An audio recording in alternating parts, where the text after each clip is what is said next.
बार बताएंगे कि शंकर जी के उपासक को कैसे रहना चाहिए। तो यदि हनुमान जी के उपासक है, सेवा भाव नहीं है, तो सही पूछे हनुमान जी के उपासक नहीं है। राम जी के उपासक हैं और हमारे भीतर सरलता नहीं आई तो हम राम जी के उपासक नहीं हैं। राम जी के लिए कहा जाता है सरल स्वभाव छुअत छल नहीं। हमारे राम जी कैसे हैं?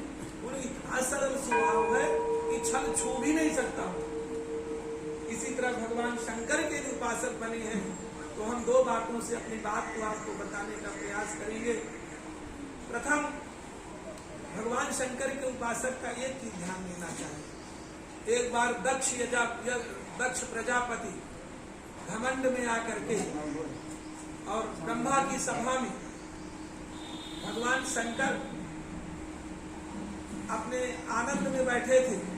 वो सभा में प्रवेश हुए, सारे देवता खड़े हो गए, लेकिन शंकर भगवान में से आनंद में बैठे रहे। बोले अच्छा, बड़े उद्दंड हो, हमारे जमाता होने के बाद भी तुम्हें सभ्यता नहीं है कि कैसे रहना चाहिए। वास्तव में तुम्हारे साथ मैंने अपनी पुत्री का विवाह कर बड़ा गलत काम कर दिया। तुम जैसा कुलहीन, तुम जैसा निर्लज्ज संभव ही नहीं है। इतनी बड़ी बड़ी गालियां जब दिया दक्ष ने, तो जानते हैं भगवान शंकर आंख बंद करके बैठ गए और आंख बंद करके वो भगवान का चिंतन करने लगे। थोड़ी देर बाद गणों में लड़ाई हो गई। जब गणों में आपस में विरोध होने लगा, और विरोध तो खत्म ही होता, कितने देर के लिए विरोध करेंगे आप? इसलिए उतने देर के लिए विरोध हमें छोड़ देना चाहिए। सबसे कुछ नहीं रखा। यदि हमारा विरोध किसी भी प्रकार से किसी भी व्यक्ति वस्तु ऐसे लोगों पर है, तो हमारा मार्ग सही नहीं है। हमारे ये सब सहायक है इस ब्रह्मांड में, तिनका हमारा सहायक है। मिट्टी हमारी सहायक है, वायु हमारी सहायक है, और इन सबके शरीरों में 5 तत्व ही तो विद्यमान है। ये क्या सहायक नहीं हमारे? इसलिए कभी किसी से विरोध नहीं करना ही भगवान शंकर के भक्त होने का परिचायक है। तो भगवान शंकर ध्यानस्थ हो गए, गणों में लड़ाई हुई, लड़ाई समाप्त हो गई, और समाप्त होने के उपरांत भगवान शंकर ने आंख खोल दी। तो भगवान शंकर के जो गण थे बोले, महाराज अभी तक लड़ाई झगड़ा हो रहा था, आप और आंख बंद करके बैठ गए, हम लोग तो लड़ झगड़ डाले। तो भगवान ने कहा देखिए, मेरे योग्य उस समय वह विषय नहीं था, क्यों मैं अपने समय को क्यों नष्ट करूं। मैंने सोचा ऐसे शब्द हैं जहां ध्यान देने की आवश्यकता नहीं। मैं तो इस क्षण का इतना लाभ उठाया कि भगवान के ध्यान में चला गया। कौन क्या कह रहा है? गलत मुंह दूसरे का, मूर्खता दूसरे की, परेशान हम आप, ये कौन सी बुद्धिमानी? इसलिए अपने आनंद में देखिए, हमारी आंखें, हमारे कान, हमारे नाक, हमारे अंग क्यों काम कर रहे हैं? सिर्फ इसलिए काम कर रहे हैं कि भगवान हमारे भीतर बैठे हुए। जिस दिन वो भीतर से चले गए ना, ध्यान रखिएगा, न आंखों में देखने का सामर्थ्य होगा, न इन कानों में सुनने का सामर्थ्य होगा, न आपकी वाणी में बोलने का सामर्थ्य होगा। इसका मतलब मूल में कौन है? वो भगवान है जो प्राण रूप में हमारे भीतर बैठे हैं। उनका क्यों नहीं ध्यान कर लेते? उनसे बढ़कर कोई आपका है क्या?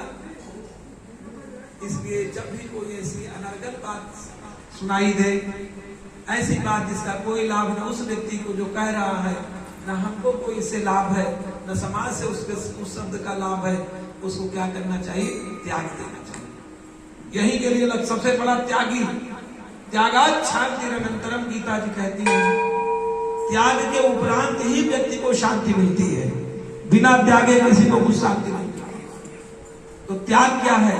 यही ऐसी बातें जो हमको प्रसन्नता से वंचित रखें, हमारे मन में उद्वेग पैदा कर दें। एक शब्द दुश्मन है, हमें दुश्मन बना दे। दुश्मन का तात्पर्य आप लोग समझते हैं कि जिससे लड़ाई झगड़ा हो जाए, ऐसा नहीं है। जिसका मन खराब है, यदि हमारा मन खराब है तो हम दुश्मन हैं। आपका मन खराब है तो आप दुश्मन हैं। और दुश्मनी अच्छी बात है क्या? दुश्मनी करने वाले व्यक्ति को नींद भी नहीं आती है, भोजन भी अच्छा नहीं लगता है।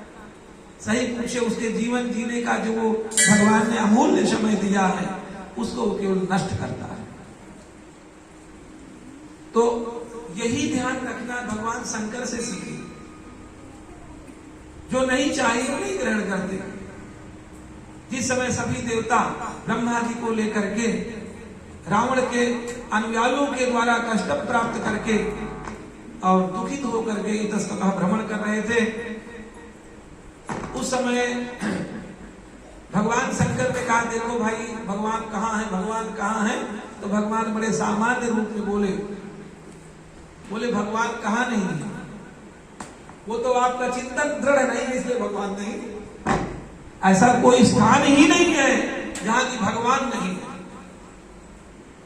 और जहां भगवान नहीं है वहां कोई स्थान नहीं है। आप क्यों किसी गढ़ में भगवान के दर्शन नहीं करना चाहते? इसलिए भगवान ने कहा कि हरि व्यापक सर्वत्र समाना। भगवान शंकर के गुण को लेना है। भगवान शंकर के दिमाग में क्या बात घूमती है, वो क्या हमको समझाना चाहते हैं अपने आचरण से, इस चौपाई का आप लोग बहुत ध्यान रखिए। बोले हरि व्यापक सर्वत्र समाना। भगवान सर्वत्र व्याप्त है समान रूप से, परंतु उनको प्राप्त करने के लिए प्रेम ते प्रकट हो ही हम जाना। वो प्रेम से ही प्रकट होते हैं। हमारा काम मानव शरीर पा करके एक ही कार्य है, हम कितना स्नेह अंदर से पैदा करें और इतनी बड़ी स्नेह के स्वरूप में हम परिणत हो जाएं कि जो भी आपसे मांगे तो स्नेह उसको जाके प्राप्त करें। कोई भी अपेक्षा आपसे रखे तो उसे आपके द्वारा स्नेह प्राप्त करें। और जानते हैं भगवान स्नेह स्वरूप हैं।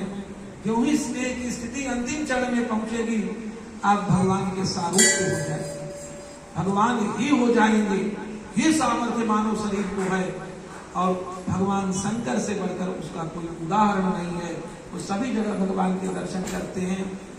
आप सभी बड़े भाग्यशाली हैं।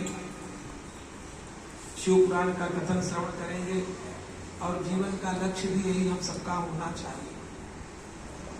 जीवन का लक्ष्य यही है कि कौन सा क्षण हम भगवान को समर्पित कर दें, कौन सा क्षण भगवान के काम आ जाए और कौन से क्षण में हम किसी कर्म से रहित नहीं रहें। इन्हीं भाव का चिंतन कथा